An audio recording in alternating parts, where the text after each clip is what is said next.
Good morning and welcome to Happy Hour with me. It is Eileen Cook. This is the time when we talk all things crafty. And today we're actually going to talk a little bit about tenses because that was a question that I got.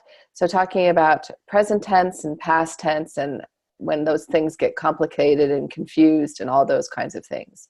So right off the bat, we're going to do a huge warning, which is I am so not your person to talk to about grammar. So it is not my skill set. It is not my strength. It's one of those things that I sort of understand more instinctively than the rules of it. So I actually did homework for today's office hour. So I would try to be as prepared as possible. But if I am screwing something up with tenses and you guys know the answer better than I am counting on you to interrupt me and sort of talk about that. So first off, what we're talking about, of course, is narrative tense. And the most fundamental way of putting that is what it is the when of the story. So are things happening right now? That would be present tense. Or is it something that's happening in the past, which of course would be cleverly called past tense. What tense are most people using in this room? Past tense. Past for Bonnie, past for Christy. I have one manuscript. Actually, most of mine are all in past, but I actually have one new one that for some reason decided to come out in present. But it's a very fast-paced story, So most stories that you will find use past tense. It's sort of the default. It is the thing that I think readers are most used to, which is why sometimes when people read present tense, it can sometimes throw them. And that really just goes back to most fundamental story kind of telling is when we start with things like once upon a time. Like that is basically past tense, right? We're sort of setting up the story. Once upon a time, there was a girl named Cinderella, and we're sort of telling it from the past.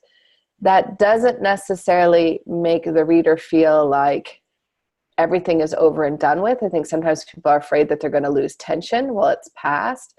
It doesn't read that way to the reader. This is the way that they are used to hearing stories. It's probably the most digestible way.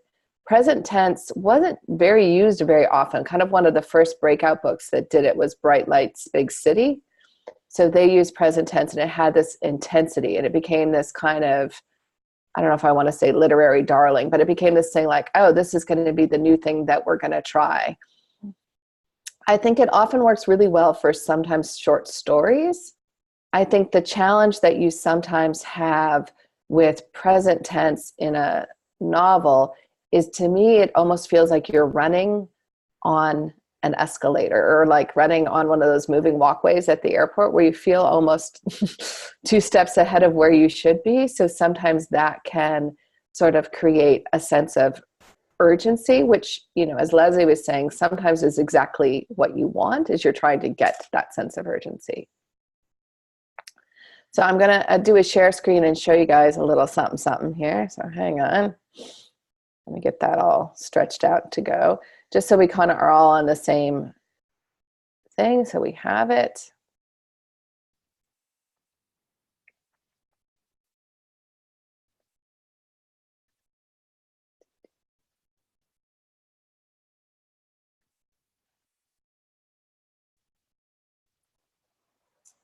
So I think people can see the chart that I just put up.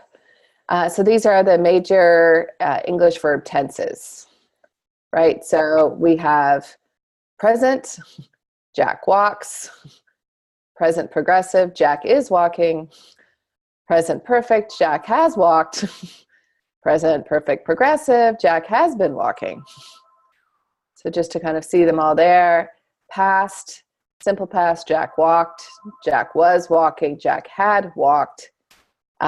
Jack had been walking. And then lastly, future, Jack will walk. Jack is going to walk. Jack will be walking, and so forth. So has everyone kind of seen those different tenses set up? So the perfect tense has to do with when you're throwing the hads in there. That's what the change is. If you hear people talk about perfect tense, it's the throwing the had in there. So it really comes down to how things read. So I actually pulled a couple of different paragraphs and had it changed around. All right, we're all together now. So whoa, I overscrolled. So we're starting from the Sedaris essay, Buddy, can you spare a tie, which is what it's called. The only expensive thing I actually wear is a navy blue cashmere sweater. It costs $400 and looks like it was wrestled from the mouth of a tiger. What a shame, the dry cleaner said the first time I brought it in. The sweater had been folded into a loaf-sized bundle, and she stroked it the way you might a freshly dead rabbit. I love David Sedaris. So if you change it to past simple, the only expensive thing I actually wore was a navy blue cashmere sweater. It cost $400 and looked like it was wrestled from the mouth of a tiger. What a shame, the dry cleaner said the first time I brought it in. The sweater was folded into a loaf-sized bundle, and she stroked it the way you might a freshly dead rabbit. And then if we put it into past perfect, the only expensive thing I had actually worn was a navy blue cashmere sweater. It had cost $400 and it had looked like it was wrestled from the mouth of a tiger. What a shame, the dry cleaner had said the first time I brought it in. The sweater had been folded into a loaf-sized bundle and she had stroked it the way you might a freshly dead rabbit.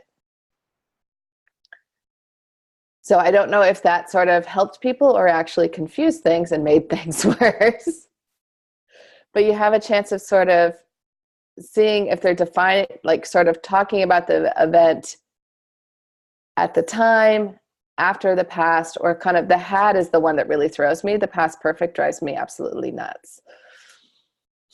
So that's the one for me that is the most disruptive and sort of throws me out. So you're going to see most people putting things into the simple past. That's the one you will see the most often. Eileen, I just have a question. So Yes. in that third example, when they go into the past perfect, which seems completely imperfect to me, why do they not have a had in the line when I had brought it in? If you look in that third example, I thought, oh, are they missing a had? Like I always miss the hads. I think they actually, yeah, I think it should have had a had. It should have had a had. Well, and that's going to sound great when people listen to this later. I know. Well, and that's where I get stuck. And in fact, I was writing a thing this morning in my Sam novel, and it is written in past tense. But then he's recounting a time with Ellie when he used to get fish and chips, and this olive vinegar caused him to think, oh yeah. And they had gone to this place called the Poisson and Potato Place to get their fish and chips. So my first sentence says that they had done that, but then isn't it quite appropriate to just go into past tense again, or do you have to keep having the hads in that paragraph? Bonnie's laughing at me because she can watch my brain smoking as I try and process that through. I would probably go just straight into past tense. Yeah, that's what I usually do, and I think that's correct. Yeah. It feels most comfortable as a reader when the perfect is always the one that throws me the most. I'm most comfortable going between present and past. I think one of the things that's interesting for people is oftentimes past feels more immediate to readers than present. And so I went down this click hole trying to figure out why that is when in theory it's past tense, so you wouldn't think it would feel as present. And it has to do with present tense is that it is actually happening as they are reading it, if that makes sense. So for the reader, it's like it is happening right now. So basically, like films are often present tense. Like as I'm watching it, this is the thing that is happening. But reading has that sense of distance. So there was this long click rabbit hole around how our brain works and around the fact that if we're reading, then our brain has already decided that this is something that happened in the past because we're reading it. And therefore, if it's present, it throws us off because it's somehow playing out in real time, which had, like, honestly, got into all the various brain chemicals, and I stopped down that click hole because I was pretty sure I was going to lose my mind, and just kind of went with the line that in general, past tense will feel more immediate in general to your reader. What I think is most interesting is thinking about the fact about how you can cut through things. So one of the things that happens that we talk about in drama all the time is you want to cut out the boring bits, right? So if, I want to show that Christy woke up in the morning, she had this particular thought about the day, and then I want to go straight to where she is at work, I can fast forward through that time frame very quickly. But that's a little bit harder to do in present tense because it's hard to speed up actual time, which is what you would be doing, right? So let me see if I can find some examples here. If I have basically, Jane had a quick breakfast and ran out to her car. Traffic was gridlocked, but she managed to make it to the meeting with 30 seconds to spare. You can see that we just sort of fast forwarded through that last little bit. But if we do it in present, Jane had a quick breakfast and runs out to her car. The traffic is gridlocked, but she manages to make it to the meeting with 30 seconds to spare. It reads slightly off because we're fast forwarding through actual time. Did that make sense? So that's where you do that. But when we're thinking about yesterday, we're always fast forwarding through the dull parts. So that's not a problem. So when you have to handle passage of time, you have kind of three options in a novel. You can let events play out in real time. So this happens, then this happens, and this happens.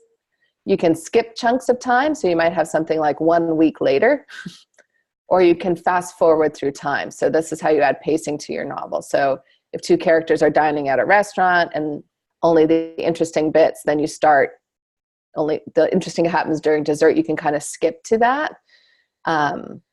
So you can have, like, John had roast beef for the main course and Mary had chicken.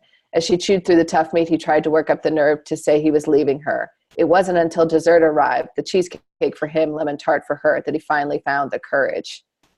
So you can see again that we sort of fast forward through that. If you're doing present tense, you basically just have to skip to that point. You can't fast forward through it. That it works that way, right? So you kind of almost turn it into two scenes. So you have the one where he's thinking about leaving her, and then you have a next scene. The dessert arrives at 9 o'clock. So you almost break it into two parts. You don't fast forward through that part, if that makes sense. You can tell whenever I'm talking tenses, I'm always like, I don't know. So what I'm trying to say is that it's not that it's inflexible if you're using present tense. You can certainly kind of design your chapters that each one of these is a real live thing, and you're just kind of going to that next part of it, but you can't fast forward through present time because that's just not possible. Any of us who have been in a painful situation know that to be true. You'd have to then have a scene break. So you would have to be like, Eileen was walking to the car, and then there would be a scene break. Well, you can say I was walking to the car. Eileen walked to the car. Sorry, you can tell I have a default. Eileen walked to the car. She thinking about this and that. You would have to have a scene break between entree and dessert, excuse me, if you want to break it into two different parts and keep it at present. What I do find easiest is, and this is just me, is to not necessarily worry about this when I'm in the moment, and instead just to sort of write the scene and then go back and figure it out. And that's when I catch things. That's when something like the Pro Writing Aid can be a huge helpful thing. So that can be a useful time to kind of go through and catch if you're changing tenses all around. In general, if you're in one tense, you kind of want to stay in that tense. You don't want to be going back and forth. I wrote down, that's some next level stuff. You will see books that do that. So particularly you might see, for example, a book where part of it is the present day where I'm trying to solve the mystery of what happened to my great grandmother during the war, and it's told in past tense. But then I may have chapters that are in the war and the history, and I may, for whatever reason, make those present tense. So it's like meant to be sort of just a change up and kind of help set that tone and difference. So you can do that. So that will work, but you always need just to make sure that it's really grounded for people so that they know what's going on and what tense you're in and where you're at. Questions about that? Was this your question, Jen? I can't remember. It was. Now, have I hopelessly confused you, or have I made it? What I would probably suggest is if you find that you're struggling with tenses, try sticking to past. I think you'll find it a little bit easier, and it's certainly in general easier for the reader. So to go back and to do it in that way. And again, for me, it's the idea of, because I think people feel like, oh, I don't want to make it feel like it happened months ago. No, and you don't need the hads in there. So you can drop your hads in almost all cases. So I think the thing we think is sometimes if it's past, like, well, we're losing the tension because it's over. But there's a difference between kind of me telling you a story about I had done this when I was a child. I walked here when I was a child, versus I walked there, like where it's almost like it's immediately happened, but it's just in the past. Like we're just seeing it play out kind of now to some degree, but it has just happened. And now I'm painfully aware every time I say has and had. Can you notice? I slow down and I think, there goes one right there. What I would do, and again, people know this is one of my weird quirks that I think helps, is to sit down with a book that you like. And you don't have to do this for the whole book because it'll drive you absolute crackers. And it should be your book and not a library book. Get out a highlighter and look at the word choices that they're using, right? Like what kind of, when they're sticking to past, how that reads to you, what your feeling was in that moment. You can look and see, when are they sticking in the hads, and how did that change the sentence for you? How did that shift it up? And that may help a little bit. Christy. I have another stupid question. They're never stupid. And I can't answer it, and then I'm going to make up the foolish question. Foolish question, yeah. I won't even entertain it. Okay, that's it. It's one of your questions. I have difficulty when you get into a situation about, it's almost like you're stating facts, and sometimes when it's written in past tense, and then they'll give you a so-called fact and it's present tense. So, really silly example. I ran through the jungle and there was a tiger. Tigers are really frightening because, and they sort of jump into present tense about the facts of the tiger. But I tend to write everything even like that in past tense in a story. I would as well. I would be, I ran through the forest, there was a tiger. Tigers were frightening because... Yeah. I mean, part of where I'm stumbling, I'm like, you have to explain to someone why running across a tiger in the forest would be hard. I know, I told you. It seems like a strange slide to make. Like, I pause to think about why tigers are a really bad idea. Yeah. So yeah, I'm not certain why they would have made this shift to present. Sometimes you will see internal thought in present tense. Yeah. I don't know if they're trying to go with that.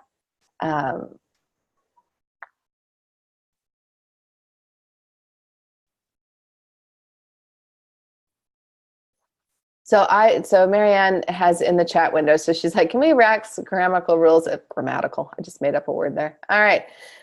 Rules if we are writing past tense and there's a thing, but it's something that happened the day before. So the narrator is sitting blah, blah, blah. But yesterday, in that case, I would probably put the had in because she's talking about something.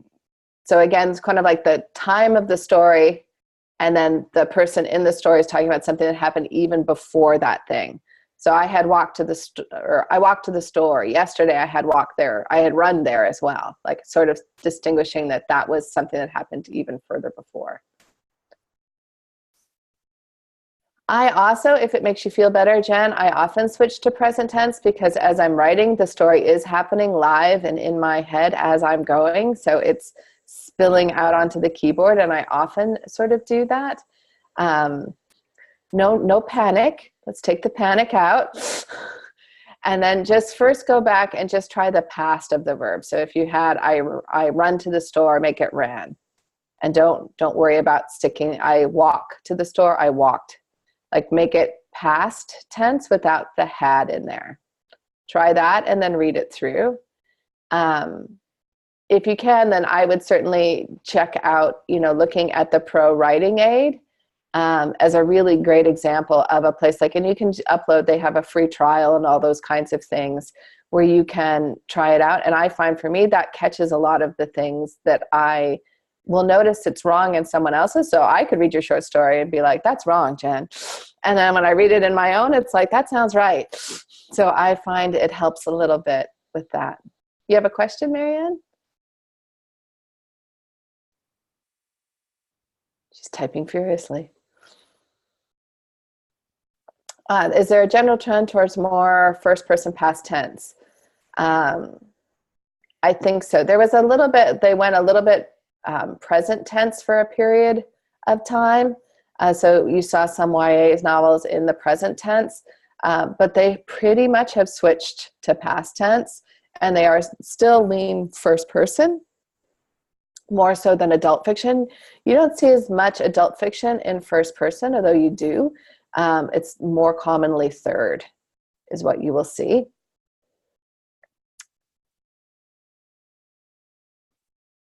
Went above. I don't understand your question, Marianne. Question, no, the went above. Oh, it went above. God. You know what? I actually did sleep. Believe it. There you go. So yeah, romance, I think you'll see just in general, the most common that you will see the most is third person past. That is the one that most readers are accustomed to. They won't think about it. They don't have to sort of shift their brain. The second most common I think you see is first person past. That's probably the next thing that you'll see. You don't often see the you, so the second person point of view, as we talked about, that's not very common, but you will see it on occasion. So you'll see that sort of happens as well.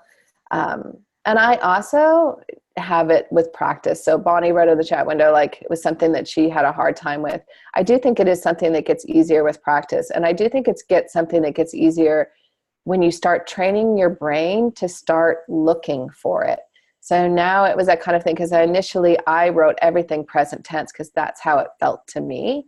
And I was getting things changed, and I was kind of fighting against that. And I was like, well, it doesn't feel intense. It doesn't have the right feel to it. And then I started reading the books, and I started noticing like, oh, all the books that I like that have all this intensity, they're in past. That's weird. And so I started just kind of slowing down. And that's why I think sometimes, doing it to a whole book will drive you bananas. But even doing a chapter or two of a book that you really like and just highlighting the verbs and seeing how they're using them can go a long way. So Bonnie was the had queen. We will give her the tiara of the day. And yeah, you'll start to notice, and again, I do apologize because I am like the world's worst person for grammar, and I blame my school because we all took a test in grade 4, and if you were an advanced reader, we went in, which I was. You're all shocked by that. So we went into advanced English, and the kids who were sort of middle readers, they took grammar. And so I actually never had a grammar course. So I got to read all sorts of fun books, but I never took grammar. So when people are like, is that a past participle? I'm like, could be. Depends if you want to call it that. There is a wonderful podcast that I have tried out called The Grammar Girl. She has a great website as well. And that's a great website if you're kind of wanting to sort of try those things out and play with them. So I think that, goes a long way of sort of trying to kind of add those things to your craft arsenal will help a little bit. But to be honest, I'm counting off and on things now. Like and I get it right more often than I don't, which I think is an instinctive thing. I think when we read a lot, we actually do know those things. All right, Leslie, you have to talk to us about verbs having moods. Don't you try and hide from me, Leslie.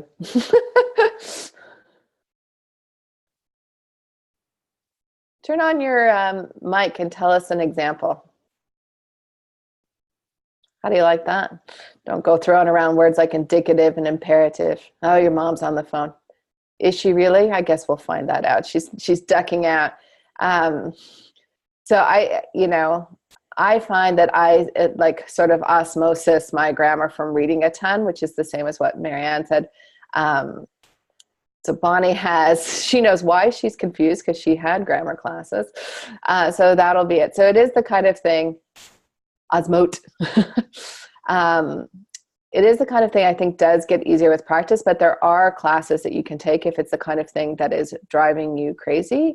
And I'll do a little bit of searching and see if I can find, and I will post the link to Grammar Girl because I do think it is the thing that can help. So Leslie did type it out to us. So she's talking about moods.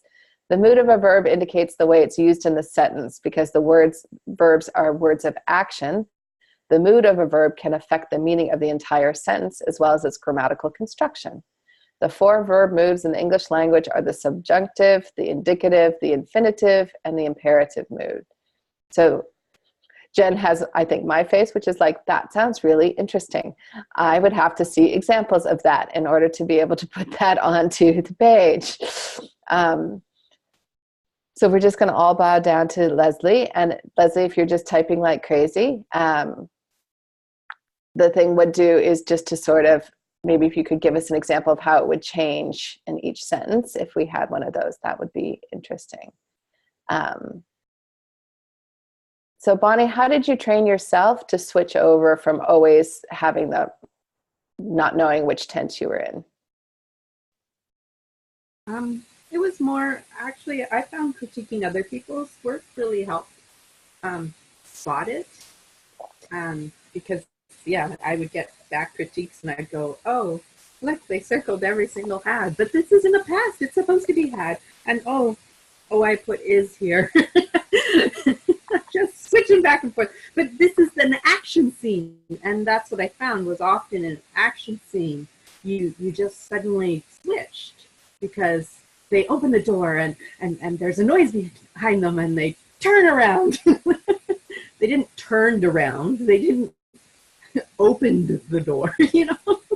It just sounded funny. So how did I train myself? I found that having it pointed out helped. And then trying to figure out why that sounded weird in past tense. And usually it was just the way that I had put the words together worked better in present tense, and changing it to past tense. Sometimes you change the words around, like you don't open the door, for example. The door opened, or I reached for the handle and opened the door. It's I opened the door. I guess it is. It just is weird. It sounds weird. Yeah, no, I hear you. I opened the door. Certain words. So maybe that's it. Maybe it's just certain words that you tend to think more in present tense. And in past tense, they just sound weird. So yeah, it's time. Practice. I know. I think practice. So you wanted a magic wand. I asked my dragon friend. Yeah, and he told all. So I think so we love Leslie because she's writing a little English textbook in the chat window for people. But she has the different definitions so that people have them. Indicative mood expresses fact, opinion, or assertion. It's the mood for most of our verbs. Imperative expresses a command, so that makes sense with the imperative thing. The subjunctive expresses a wish for something to be true or something that is contrary to what actually is. So indicative, so the first one is, I want a chocolate ice cream cone. Atlanta is the capital of Georgia. Coconut tastes funny. Are you going to the party? So you can sort of see those. And then when she gave examples of things with imperative, which was the command, clean your room now, Martha, put your paper in the box, show your work on the math test. Subjunctive, which was the wishy one, as I recall, is if only I were at the beach right now, amen. Let's hear it on that one. I wish you had bought your new bike. If I were you, I would be excited about the play. And then I think I'm struggling with this, ignore me, is her actual statement on things and not a sentence that goes under on all of those. But I think those are actually great. And I think those kind of gives those things. And so Marianne's like, I thought they had moods. So, but I think it is kind of, I think where she's talking about moods in the sense of the focus, right? So the idea of what we perhaps are commanding, like we're saying this needs to be something. So I think, so those aren't necessarily tenses, right? I like Leslie's comment. She wrote, I don't even understand why we need to know this. We have gone down a grammar hole of things where now everyone is miserable. I'm going to go back to my all-time favorite thing, which is story trumps everything. So you will see everything on the page and you can play with it. And I will find you guys some resources on grammar if you want to play with it and know it, because certainly it is the building block. But in general, if you're going to try not to get too tricky, try to stay in past is probably going to be your safest place to be. If you want to next level it up, you can do some present stuff. And I think it does work particularly for really high action pieces.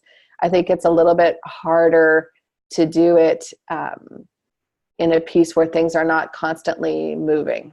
So I think that will make a difference if that helps people. Any other questions on grammar that I won't be able to answer that I can help people with? All right, questions on anything else? Anyone have something that's going on in one of their pieces that they wanted to ask a question about or talk about?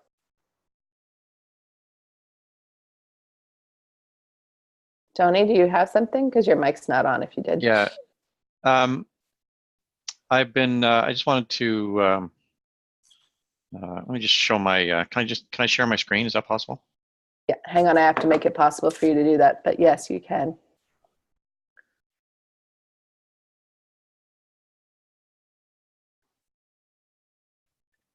You should be good now. Yeah, thanks. So I was at Chapters or Indigo or whatever on the weekend, and I was looking at this book. It was sort of, I always go to the writing side of things, and I look at that and I went, oh, this looks interesting. And I opened it up and I ended up buying it. It's fabulous for setting, and the reason why is the woman gives really good examples of tying your setting, and it's really details about the setting to reflect what's going on in your writing and in the story and in the characters and things like that. So I was just, I don't know if anybody else has seen it, but I'm working through it at night, but it's quite a good book. It's one of the better writing books that I've seen in the last little while about craft. So I just wanted to put that out. Thank you. And I think it brings up one of my things, which is I think too often we don't use setting effectively and we use it just like backdrop. And I think the thing that's interesting to consider is if you look at, for example, the film industry and the amount of work that goes into set decoration, and how much they're considering every tiny little detail when they are doing a set for a film. Like there is nothing that is happening in that background that isn't there for a particular reason. And if you ever watch the extended cuts of things, you realize how crazy these people are. So they start talking about you know, we use shades of blue because we wanted everything to have a sense of water and to tie into the ocean, which is going to happen in the last scene. And so you'll see that. And in fact, the books on the bookshelf go up and down to reflect the sense of a wave. And you think like, these people are crazy. But it does set a tone or a feel that we're often not even aware that we're picking up. So it's really useful when you're doing your own sets that you think about what those things are. And I've done the exercise before, but I'm just going to repeat it for people because I think it's a useful one. I won't make you actually write it in here, but sit down and describe the room that you're sitting in right now. Just take 5 minutes, describe it quickly, then draw a line underneath it, and then describe it again as if this was a horror novel. Right? And then look around, like as soon as I say that to you and you're looking around the room, suddenly, you know, instead of describing the walls as cream colored, you might describe the walls as the color of old bones. Right? So that might be something that you pick out, or you talk about how the window panes are like bars on the glass. So suddenly you're picking out different details that you think will add to that feel of horror. Or conversely, I'll say, ignore my dogs, hang on.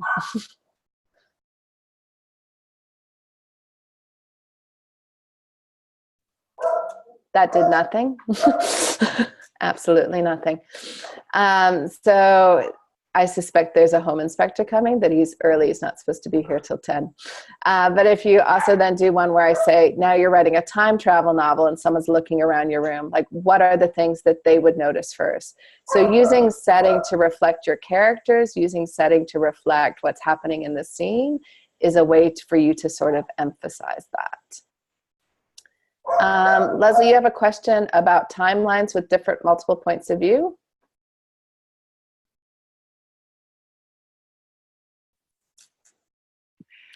Yes, I just have a quick question. I mean, I'm for the first time in my life, I'm writing multiple points of view, and I have in a couple of scenes I have where we are in one person's point of view, then there's 3 people that the story is happening to, and so let's say the second chapter, the story progresses forward.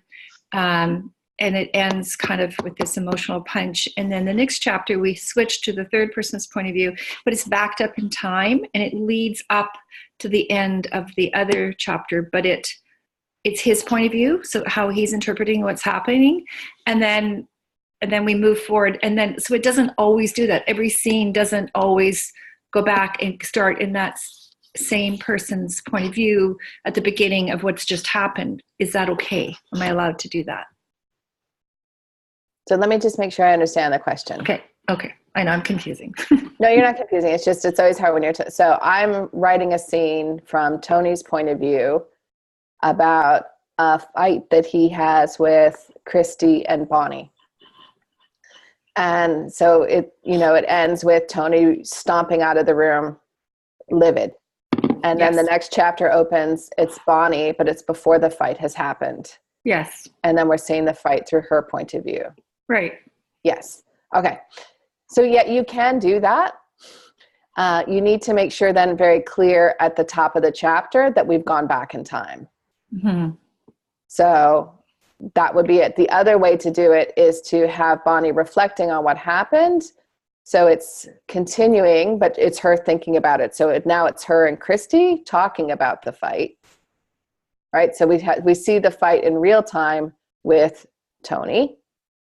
And then the next chapter opens and it's Bonnie and Christy talking about like, well, what's up Tony's rear? Like, why is he being like that?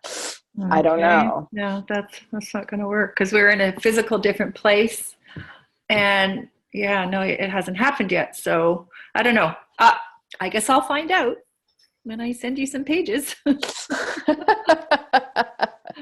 Okay. Yeah, you typically don't see people kind of going back and forth. So Bonnie's like, yeah, it's more acceptable to keep time moving forward. And the next chapter would be after the fight, but you can do both. And sometimes there are books, and I think it's called Rashomon is the actual term for it, where you're seeing a scene multiple different times from all these different points of view. I could put that gentleman's chapter before, I guess, so that's leading up to the fight, and then we move forward and we see, oh, it hasn't happened yet. Never mind, I don't know how to do it. Okay, thank you. Back to the drawing board. Yeah, I mean, the biggest thing that I would say, so everyone's now made nice, so no one's going to fight with Tony, so we all are clear about that. But I do want to say that I think in general, the biggest thing is making sure that the reader is always clear with whose point of view they're grounded in and where and when that is happening. So sometimes people say, well, is it a cheat to put, Thursday morning at the top of the chapter? And it's not a cheat if that's going to be what it takes to make people realize where they are. And Marianne points out something that's also an option is you can change point of view in the middle of a scene. So you would do a hard space break so that there's some white space, and then you would go to that other person's point of view. So that could be something that would happen. So, but you have characters that are not in the same physical space. Is that correct, Leslie? That's the sentence. Yes, that's correct. Yeah, this is the first time you actually meet this gentleman, and so it's him he's heading off to the place where this other thing just happened. And then we move through the scene. So it starts kind of before the other one happens, and then it ends up at the same time as that scene finishes. I could put earlier that day, but that seems, like you say, a cheat, right? So I don't know. I would, as a default, put earlier that day. Just for myself for now, and then just so it's clear, and then you can look to see, like, are there going to be ways to massage this? And of course, it's always hard, like, in the absence of the whole big piece, to sort of know if there's a way to kind of jimmy rig this in a way that makes sense. Mm-hmm. Well, the first chapter happens, and then the next chapter, the first character is introduced in the first chapter, and then the next chapter that introduces, well, she's already been introduced, but it's her point of view. I actually have 11 months later at the top of that to show that there's been a significant passage of time. Yeah. So I don't know if that's not cool or whatever. No, I think it's imperative that we do it. And you'll see there are some books, I don't know if people have ever read Wolf Hall, but Wolf Hall is one where and I think Spinning Silver had this as well for people who did the book club with our group, where they were changing point of view. And I often was confused about whose point of view I was in. And for me, it was what contributed to me putting the book down and not finishing it, was I was like, I don't have the energy and the effort to spend all this time figuring out where I am and when I am. So, we can call it a cheat, or we can call it doing our readers a favor. But certainly if you're having a big jump in time, like 11 months, I definitely want to make sure that we have a clear thing for people, so that they're not like, the only other way you can do that is if it's an obvious thing. So we have a scene where, I'll pick on poor Leslie now, right? Like, Leslie looked at the pregnancy test. She couldn't believe it. 2 lines. And then if the next chapter opens with a great big push, Leslie, gave birth to her daughter, then I would know 9 months have passed without you having to put 9 months at the top of the chapter heading, because I'm going to know you didn't fast forward through that. But there are very few things where there are those automatic things, or sometimes if it's clear, like, July 4th was a hard day for Eileen. That was the day that her grandmother had passed away. And then, as the next chapter opens again, like, the fireworks went off on July 4th. Like, then again, it might be clear that another year has gone by. But otherwise, in most cases, I think you're better off, if there's not an obvious way of marking time, to just put it at the top. And I know in Bonnie's book, she actually has, so many days since the sleep, right? And for me, I'm actually finding that really interesting and helpful. And I think Bonnie's line is great, and it's served me so far, 15 books in. You can see that I'm not obviously too hepped up about grammar rules. Like, if grammar's not your jam, that's okay. Like, you can work it out, and you'd be surprised. The more you read, the more you kind of instinctively know. And if you need to, then that's something that you pay a proofreader or a copy editor to help you out with. It's something you get pro writing aid and get them to help you clean that stuff up. Like, that is a fixable problem. That is not a structural story problem, right? So don't let that hold you back or stress you out. And when in doubt, you can probably drop the had. I think that's going to be my words of wisdom for the day. So we have a few minutes left if anyone else has any questions. All's quiet. All right. Well, I'm going to prepare some good things for next week, but I'm also always happy to take questions. And I don't always mangle them like I did poor Jen's question. But if anyone has, or if you, Leslie, if you want to break yours down, we could talk about yours if you wanted to submit like maybe some samples, and we could sort of tackle that if you wanted. Oh, that might not be a bad idea. Yeah, I'm realizing it's happening. It happens a few times. It's not every chapter, but it does happen. There is a bit of a rhythm to it, so maybe that will make it work. I don't know. Why did I have to write different points of view? This is often a question I ask myself as I back myself into a little writing corner. Why did I choose that? But it does make sense eventually. But the multiple points of view is going to be fun. You're going to love it. I have faith in you. Haha, bunny. All right, everyone. I hope everyone has a great day. Get lots of words in, and I will see you around the Academy. Take care, everybody. Thanks, Eileen.